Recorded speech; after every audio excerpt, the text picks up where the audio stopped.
It was the 24th of May weekend. We were off to Indian Bay. It wasn't just a fishing trip. It was a chance to get away. Gord and Bob, Jim and Lloyd, Ian, Mike and John, and I had waited the winter long for this trip that we were on. Now Gord works with the police and Bob plays in a band. Jim drives a truck for CN. Lloyd works with his old man. John and Ian deliver milk, and Mike works for the vets, while I do most anything I can to pay my debts. We're just a friendly group of guys who love the woods as one. Every 24th we pack and go camping just for fun. We love these trips to the wilderness, far from the city lights, and sitting round the fire with guitar and starlit nights. The dawn was breaking when 3 trucks in line we left Indian Bay. A light mist hung o'er the hills, and the morning was cold and gray. The spring runoff had begun. There had been a lot of snow. On the old woods road, the water and mud made the going rather slow. Once we almost bogged her down this side of Big Bear Cave, but the old Dodge truck rose from the muck like a spirit from the grave, when 400 horses roared to life as we made a run for it, and Lloyd didn't slack the gas till solid ground we hit. We waited on the other side to see no one got stuck, but all came through with a little skill, laced with a lot of luck. Still one bad patch of mud to cross after we turn off. That narrow trail to Backup Pond holds water like a trough. It was noon before we neared Backup and spied the muddy sight. The only way to cross, says I, is to sprout 2 wings for flight. Don't you talk so loose, says Lloyd, with a smile he didn't hide. He revved her up, then took off, hell-bent for the other side. I'd swear we didn't touch bottom once. We were tossed like some strange ship. A wave of mud swept over us, then released us from its grip. Close behind the others came like battle troops in war. The enemy was a sea of mud that reached half up the door.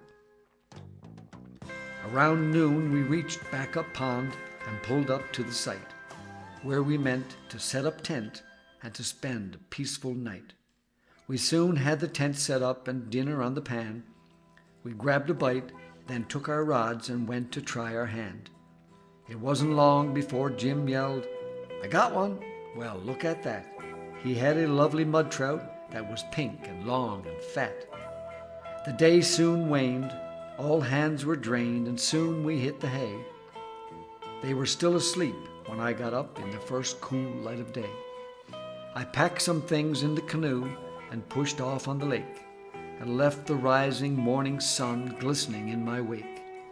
Silently I paddled strong till sweat stood on my brow. Rounding a point, I stopped and watched the retreat of a lone moose cow. A mud trout rose to take a fly. All was peaceful and serene. Scarcely a ripple on the lake could anywhere be seen. I hugged the shore a few minutes more till I saw the beaver dam. Then I brought her into the river cove and anchored close to land. I sat a while in the early morn and listened to a loon, and cast my burnt cork bobber towards the fading moon. Then both were gone. Of a sudden, with a jerk, I set the hook. It sure felt like a big one, a mud trout by the look.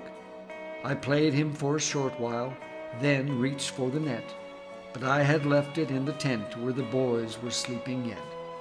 So I held the rod high in the air and brought him close alongside, but with a flick of his powerful tail he went under a rock to hide.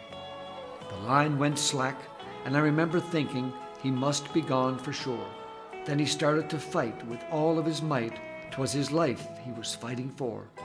He broke the surface with a mighty swirl as he tried to shake the hook. He dived and ran and pulled so hard, the rod and I both shook. Never had I seen the like, such force and strength of will. Determined was he to live, as I was for the kill. Well, we battled it out for quite a while. He'd run and I'd bring him back. Then, for the last fateful time, my fishing line went slack. If only I had had the net, Now they'll never believe me back home. Why do we always hook the big ones when we're fishing all alone? There would be another match, and I might catch a big one yet. I had the whole weekend ahead, so I wasn't about to fret. So I trouted till the wind came up and the sun was getting high. Then I headed back along the shore with my catch of mud pan fry. When I nosed her into the campsite cove, I caught the smell of grub. When I poked my head inside the tent, the air smelled like a pub.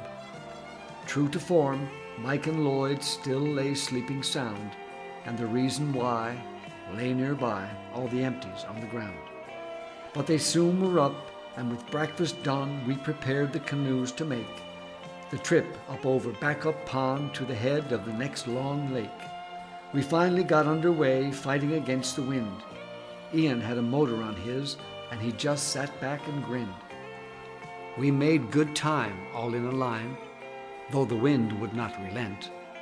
We were halfway up the second pond when Lloyd began to chant.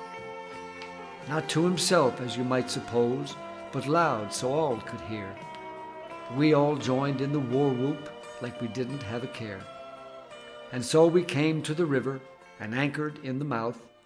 Before too long, we all had a pretty good catch of trout. Jim hooked to a whopper, John hooked to its mate. Though I got a rise on the flies, the trout preferred the bait. Around 3 o'clock, the trout stopped biting. They didn't even breach. We thought we'd take a rest and eat, so we pulled in on the beach. We built a fire and lay around till the high sun headed west, 'cause later on, when it was gone, the fishing would be best. The distant trees, steeped in shadow, soon stood stark against the sky. Red and orange turned to purple, and a snipe began to cry. The wind died to a whisper, and though we didn't want to go, we tied the canoes together, and Ian gave us all a tow. The stars came out to watch the moon rise to its full height. I leaned back on my paddle and stared off into the night. Would we still be tied together when we've gone our separate ways? By the good times we'll remember of those peaceful fishing days. We've had good times, my pals and I would not trade one away.